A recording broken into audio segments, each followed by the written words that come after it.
Les gens qui nous dirigent sont des incompétents et ils nous entraînent droit dans le mur. La France a un déficit excessif. Elle a une dette abyssale et elle est le pays où l'État représente le plus. L'État représente 60% de notre PIB. N'importe qui d'un tout petit peu cortiqué se dirait il faut revoir les dépenses de l'État, il faut travailler là-dessus. C'est là qu'est le problème. Si nous dépensons plus que tous les autres pays de l'OCDE, eh bien, c'est que nous avons un véritable problème parce qu'on ne peut pas dire qu'on ait des services publics qui marchent mieux que les autres pays de l'OCDE. Eh bien non, non. Ceux qui nous dirigent ont décidé d'augmenter les impôts. Ils augmentent les impôts sur les entreprises, ils augmentent les impôts sur les particuliers. Alors, ils nous disent les riches, mais ce sera la classe moyenne qui paiera. Et le résultat, c'est que nos entreprises vont continuer à se barrer. Ils vont continuer à s'enfuir. Parce que, alors que nous, on parle d'augmenter le taux d'IS à 35%, des pays comme les États-Unis ou le Portugal, pour faire plus proche que nous, des pays comme les États-Unis ou le Portugal parlent, eux, de baisser l'IS à 15%.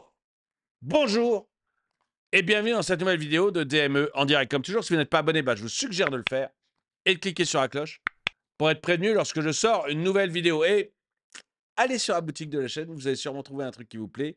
Le lien est dans la description.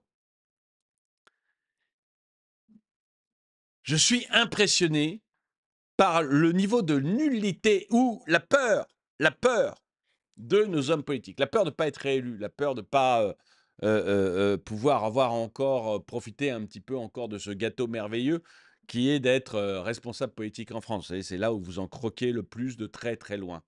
Eh bien, on a une économie qui est quasiment à l'arrêt. Voilà, on va faire, alors on nous raconte qu'on sera à 1% de croissance en 2020, qu'on a été à 1% de croissance en 2024. On va attendre les chiffres officiels qui seront de toute manière revus tous les 6 mois pendant quelques temps. Et à mon avis, on est déjà rentré en récession. Voilà, c'est mon avis à moi, c'est l'avis du patron du MEDEF. On est déjà, et de beaucoup d'économistes sérieux, on est déjà rentré en récession. Mais peu importe. Même si on n'avait pas cet avis-là, on voit que les investissements des entreprises ont baissé, mais de manière gigantesque, gigantesque, depuis la dissolution. C'est-à-dire que les entreprises étrangères, ça a baissé de 50% depuis la dissolution. Et les entreprises françaises, on voit que tout est à l'arrêt, tout. Les grands groupes investissent uniquement à l'étranger maintenant. Ils ont arrêté tous les projets français. Et ils ferment même des usines. Regardez, Michelin et Bosch. Vous avez les PME et les ETI ont tout arrêté. Ils sont comme des lapins dans la lumière des phares.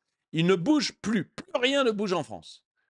Donc, on va avoir un chômage qui va augmenter. On va avoir, j'en ai parlé sur ma chaîne principale, mais on va avoir vraiment des grosses difficultés en 2025.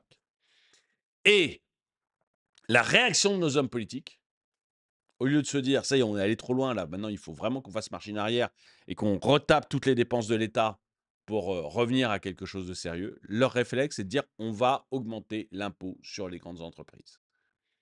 Mais combien de temps vous croyez que des grandes entreprises comme Total, dont le capital n'est plus détenu par les Français, combien de temps vous croyez que des grandes entreprises comme Total, que des grandes entreprises, bon, je ne vais pas vous faire la liste, mais vont accepter de payer un IS à 35% en France, quand Donald Trump dit que l'IS aux États-Unis va passer à 15%. Quand le but du Portugal, c'est d'aller à un IS à 12%. Et qu'il sera déjà en 2026 à 17%. Combien de temps vous croyez que ça va durer? Combien de temps vous croyez qu'ils vont continuer à se poser la question? Total, je le dis souvent dans mes vidéos, mais Total appartient à 48% aux Américains du Nord. Canada plus US. 48% de Total appartient déjà à eux. Et c'est en croissance constante. En croissance constante. Les 50%, c'est-à-dire la majorité, va être US d'ici 2 à 3 ans. Et si en plus on fait côté Total à New York, ça ira plus vite que ça. Dans 2 à 3 ans, la majorité du capital de Total sera aux US. Combien de temps vous croyez que les fonds de pension américains, combien de temps vous croyez que les Texans vont accepter que leur société, une société qui leur appartienne, puisque c'est ça, hein, ça leur appartiendra à ce moment-là, vont accepter qu'une société qui leur appartienne paye 35% d'impôts en France, alors qu'ils pourraient payer 15% aux États-Unis. Ça va aller très vite, très très vite. En fait, les dirigeants que l'on a nous envoient directement dans le mur. Alors ils nous disent, non mais c'est temporaire, c'est un impôt temporaire. Les 35%, rassurez-vous, c'est temporaire. Attendez, le dernier impôt temporaire qu'on a fait, hein, c'est Fillon, et il est encore en place. Et on parle de le multiplier par 2. Fillon, ça a quoi, 14, 15 ans minimum? Il est temporaire et il est encore en place et on parle de le doubler? Vous pensez que ces gens sont des imbéciles ou quoi? Vous pensez que ces entreprises, c'est dirigé par des débiles qui n'ont pas du tout compris que la France est gérée n'importe comment et qu'on va continuer à leur piquer le maximum de fric? Et vous croyez que les fonds de pension américains, qui maintenant contrôlent une bonne partie du CAC 40, puisque nous, on n'a pas voulu faire de fonds de pension, nous, on est plus intelligents que les autres, on a voulu faire de la répartition, on n'a pas voulu faire de fonds de pension. Donc on se fait bouffer nos entreprises les unes après les autres parce qu'on est des génies, parce qu'on est dirigé par des génies. Vous croyez que les patrons de BlackRock, etc., ce sont des crétins? Et qui vont dire: «Ah oui, oui, oui, non, mais c'est sûr, puisque le Premier ministre français, François Bayrou, puisque, le président français Emmanuel Macron l'ont dit, il est évident que cet impôt, ça sera juste 1 an et qu'après il y aura plus du tout, plus jamais. Parce qu'il est évident qu'ils vont rétablir leurs comptes là, en 1 an et demi, ils vont tout rétablir leurs comptes. Donc, en 2026, ils ne nous demanderont rien». Vous croyez que ces gens sont débiles à ce point-là? On va se faire mais bouffer, mais dans des proportions bibliques, quoi. Je vous montre le message, c'est Jean-Louis qui a fait ce tweet. On nous dit qu'on va porter le taux d'impôt sur les sociétés des grandes entreprises à 35,5%. À quel niveau Donald Trump veut-il baisser le niveau d'imposition sur les entreprises? 15%. L'argent part à gros bouillon, là où il est rentable. Et il a parfaitement raison, je vais vous le faire écouter rapidement. On nous dit on va porter le taux d'impôt sur les sociétés des grandes entreprises, à vrai dire de beaucoup d'entreprises moyennes, à 35,5%. À quel niveau M. Trump veut-il baisser le niveau d'imposition sur les entreprises? 15%. L'argent part à gros bouillon, là où il est sécurisé, là où il est rentable. Et quand je dis l'argent, c'est l'argent des épargnants français. Parce que qu'ils auraient dépensé en France. Mais il serait mieux en France. Et qui aurait... On nous dit on va... Mais c'est clair que tout va partir. Moi, vous savez, j'achète des actions régulièrement. C'est un truc que j'aime bien. J'en parle souvent sur ma chaîne principale de comment faut faire, etc. Je n'achète plus rien en France, quoi. J'ai gardé mes actions Michelin parce que j'adore Michelin. J'ai 2-3 entreprises comme ça que j'aime bien. Je les ai gardées.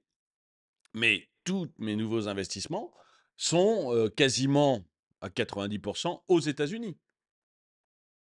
Et j'achète encore 1 ou 2 entreprises en Europe que j'aime bien, mais c'est extrêmement rare. Extrêmement rare. Tout le reste, je ne regarde plus que les États-Unis. Et tous les investisseurs font comme moi. Il n'y a plus personne qui regarde la bourse de Paris. D'ailleurs, regardez, la bourse de Paris a fait un score négatif en 2024, alors que le Standard & Poor's 500, qui est la bourse américaine, a fait plus 24%. Et même si on voulait rester en Europe, vous avez la bourse espagnole qui a fait plus 20%. C'est-à-dire que toutes les bourses mondiales ont augmenté énormément en 2024, sauf la bourse française qui a baissé. Et ça veut dire que l'argent des investisseurs est en train de partir partout dans le monde, sauf en France. On va droit dans le mur. Droit dans le mur. On est vraiment dirigé par des débiles ou des gens... Je pense, des gens qui ne comprennent rien à ce genre de choses, mais rien du tout, parce qu'ils ont passé toute leur vie dans l'administration et ils sont gangrénés parce qu'ils ont tous fait les mêmes écoles. Donc, il n'y a aucune fraîcheur d'idées. Donc, je pense que ça conduit à une sorte de débilité. Vous savez, c'est comme les mariages consanguins. Au bout d'un moment, on devient débile. Et ben, je crois qu'on arrive vraiment là-dedans. Et d'autre part, je crois qu'ils ont tellement peur, tout ce qui les intéresse, c'est leur petite carrière, etc. Et donc, ils ont tellement peur, parce que forcément, quand vous faites des réformes et qu'il faut s'attaquer à des choses dures, eh ben, vous allez avoir des gens qui vont vous traiter de fascistes, vous allez avoir des gens qui vont vous dire que vous n'aimez pas les pauvres, vous avez des gens qui vont vous traiter de tous les noms parce que vous supprimez une partie de la fonction publique, etc. Donc, forcément, ça va faire des mécontents. Et si vous attaquez à des gens comme Gérard Larcher, qui achète un trône là, pour le Sénat à 40 000 euros, j'ai fait une vidéo là-dessus, qui achète un trône pour lui, hein, au Sénat, pour présider les séances du Sénat à 40 000 euros, donc c'est le Canard enchaîné qui le raconte, forcément, si vous attaquez à des gens puissants comme ça, eux aussi vont râler, eux aussi vont vous attaquer. Et je pense que voilà, qu'on va droit dans le mur à cause des gens qui nous dirigent. Pour moi, il n'y a pas de doute là-dessus. J'imagine les executive committee en ce moment avec force conseil pour trouver les moyens d'éviter le pire. Bah, moi, je vous dis, hein, chez Total, à mon avis, ça tangue. Ça tangue fort. Et je pense que le patron de Total, actuellement, il a des appels tous les jours de ses actionnaires américains qui lui disent, attendez, ça commence à bien faire vos histoires. Et je suis sûr que Trump attend une seule chose, c'est que Total soit coté à New York et que l'actionnariat américain devienne majoritaire pour appeler le patron de Total et dire, écoute, vous venez maintenant. Vous venez, je vous fais un pont d'or. Mais un fucking pont d'or. Vous allez adorer. J'ai pas de doute là-dessus, quoi. Parce que Total, c'est pas ridicule, c'est une des 5 plus grosses entreprises pétrolières du monde. C'est gigantesque. L'entreprise qui fait le plus de bénéfices en France sur les 10 dernières années, c'est pas LVMH, c'est Total. C'est titanesque. Je veux dire, pour Trump, c'est un tel régal de récupérer ça que... 35,5%, je n'avais pas vu ce chiffre, c'est du délire. Aussi, c'est quoi une grande entreprise? Bah, la dernière fois, j'avais vu ça la dernière fois, Pierre, j'en avais parlé, c'est que on nous disait les grandes entreprises, les entreprises du CAC 40, puis on avait dit les entreprises qui font plus de 6 milliards d'euros de chiffre d'affaires. Vous avez des PME familiales, enfin des PME, des entreprises de taille intermédiaire, des ETI familiales qui font plus de 6 milliards. Hein. Si vous regardez Jacquet qui fait du métal à Clermont-Ferrand, il fait plus de 6 milliards. Si vous regardez LDC qui fait du poulet, vous savez, le poulet loué, ou les plats cuisinés Marie, ils font presque 6 milliards. Donc vous n'êtes pas, vous êtes pas sur le CAC 40 hein, quand vous allez voir les plats surgelés Marie ou le traiteur introitable ou les poulets loués, hein, puisque c'est l'ensemble du groupe LDC. Vous n'êtes pas sur une entreprise du CAC 40, hein, mais ils approchent des 6 milliards. Hein, c'est leur objectif, de 6 milliards dans 1 ou 2 ans. Donc, on vous dit c'est le CAC 40, mais c'est toutes les grosses ETI. Et c'est terrible parce qu'on est en train de. On a déjà très peu d'ETI à cause de notre fiscalité complètement débile. Mais on va les voir partir. Quoi. Ils vont finir par se barrer parce qu'il n'y aura plus la solution, en fait. C'est même pas qu'ils ne soient pas patriotiques, c'est qu'il n'y aura plus le choix. Je reprends l'exemple de Total. Vous voyez, s'il est taxé à 35% en France et que son concurrent direct, c'est Chevron aux États-Unis, son concurrent direct, c'est à peu près la même taille. Chevron est taxé à 15%. Déjà, il y a une différence de valeur entre les deux qui est liée uniquement au fait que Chevron soit aux États-Unis et Total en France. Donc rien que pour ça, Chevron vaut beaucoup plus cher que Total alors qu'ils ont les mêmes résultats. Donc déjà, vous avez cette différence. Mais si en plus, derrière, on pique 35% des bénéfices de Total et seulement 15% de ceux de Chevron, Total n'aura pas le choix, il faudra partir. Parce que sinon, Chevron, très rapidement, va amasser tellement de fric qu'il va pouvoir racheter Total ou que Total sera complètement déclassé par rapport aux autres. Donc il n'y aura pas le choix, ouais, c'est pas de la méchanceté ou de l'antipatriotisme, c'est qu'au bout d'un moment, t'as pas le choix parce que sinon tes concurrents te bouffent, quoi. Bah oui, monsieur Martin, mais les USA n'ont pas autant de parasites, de bons à rien et d'inutiles que nous à entretenir dans toutes les strates de la société. État obèse, fonction publique pléthorique, agences et associations assistées en tout genre, etc. etc. Alors au bout d'un moment, je me suis dit, mais non, mais il y a aussi des assistés aux États-Unis. Puis en fait, j'ai réfléchi à ce message.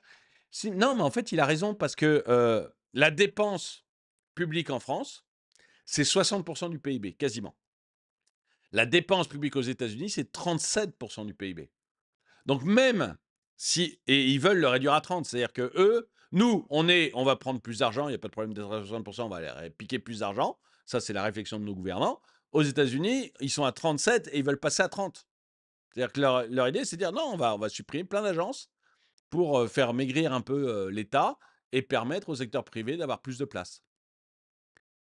Donc oui, effectivement, ils ont des inutiles, ils ont des gens qu'ils entretiennent, ils ont des strates de société, de gens totalement inutiles dans l'État, mais ils vont s'y attaquer. Mais déjà, il y en a beaucoup moins que chez nous, effectivement. Et en plus, ils vont s'y attaquer. Moi, je vous dis, on va se faire... on est déjà très très mal, mais on est mort, quoi. Et vous allez voir, donc, c'est pas uniquement les États-Unis, vous allez voir que le Portugal fait la même chose. Le taux d'imposition sur les sociétés sera baissé à 21, de 21 à 15% et jusqu'à 12,5% pour les PME. Et donc ça, c'est Lisbonne qui se prépare à faire ça. Et donc le taux aujourd'hui, ils sont à 21. Il faut voir que nous, on est à 35. Hein. Eux, ils sont à 21. Bon, déjà, ils ont donné de grandes facilités aux entreprises pour s'installer, et notamment aux industries. Hein, je rappelle que nous, il faut 11 ans pour monter une industrie. Eux, c'est fait en 4 ans. Et en plus, ils ont un taux qui est à 21. Nous, on parle de le monter à 35. Et eux, ils vont le faire baisser dès 2026 à 17. Et en 2027 à 15.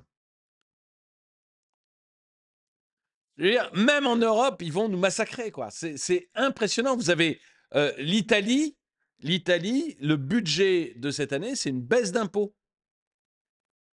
Hein, tout le monde se foutait de Mélanie en disant que ça a été une catastrophe, que ça ne marcherait pas, qu'elle n'y arriverait pas. Elle a baissé, bon, elle est d'extrême droite, donc elle a été élue sur un programme de baisse de l'immigration. Et ben, l'immigration clandestine a baissé de 60%. Donc c'est une vraie réussite par rapport à son programme et ce pourquoi elle a été élue. Et en plus, là, elle est sur une baisse des impôts. Et les exportations italiennes sont reparties. Et on a un pays qui est reparti vraiment dans une bonne dynamique. Et nous, l'Espagne va relativement bien à cause des prix de l'énergie. Donc, même chose, croissance en Espagne. Et nous, on est en train de crever. Et si les entreprises ne veulent pas partir jusqu'aux États-Unis parce que c'est loin, elles vont avoir l'Italie, l'Espagne, le Portugal. On va se faire mais étriper, quoi. Délirant. Oui, il a tellement raison. Toutes les grosses sociétés vont quitter le pays. Mais oui, d'ailleurs, bon, tous leurs investissements maintenant sont partis. Hein. Là, actuellement, ils n'investissent plus en France. Quand Michelin a fermé des usines en France, hein, les 2 usines qu'il a fermées, c'est pas pour fermer, c'est qu'il les rouvre ailleurs. C'est-à-dire l'activité, il l'a dégagée. C'est parti. Vous pensez que c'est dû à quoi? Le grand méchant Trump et les gentils sociaux étatistes. Fais ton choix, camarade entrepreneur. Enfin, de compte, je reste en France, mais au RSA et je bricole au black. Et si je peux, je deviens fonctionnaire. Exactement. Mais on est en train de crever. Ils regardent ailleurs. On est dirigé par des nuls. Dites-moi ce que vous en pensez dans les commentaires. Moi, j'en ai de plus en plus la conviction. Dites-moi si vous croyez que ça va passer. Dites-moi si vous croyez que effectivement la hausse d'impôts pour les grandes entreprises qui font plus de 6 milliards, ça va être temporaire, ou est-ce que vous pensez comme moi que voilà, on va les racketter cette année, on va essayer de les racketter encore l'an prochain, on va essayer de les racketter encore l'année suivante jusqu'à ce qu'ils soient barrés, quoi. Déjà l'an prochain, on touchera un peu moins parce qu'il y en a qui seront barrés et il y en aura qui auront trouvé des moyens de contourner l'impôt. Et que voilà, on va encore faire n'importe quoi. Mais que là, on est dans une période extrêmement critique et que ça va très très mal finir. Hein. Ça va très très mal finir tout ça. Moi, j'en suis de plus en plus, je suis de plus en plus consterné devant ce qui se passe. Dites-moi ce que vous en pensez dans les commentaires. En tout cas, merci d'avoir regardé cette vidéo. Mettez-lui un pouce vers le haut, commentez-la, partagez-la. Merci à tous ceux qui soutiennent la chaîne. N'oubliez pas la boutique. Et moi, je vous dis à très bientôt.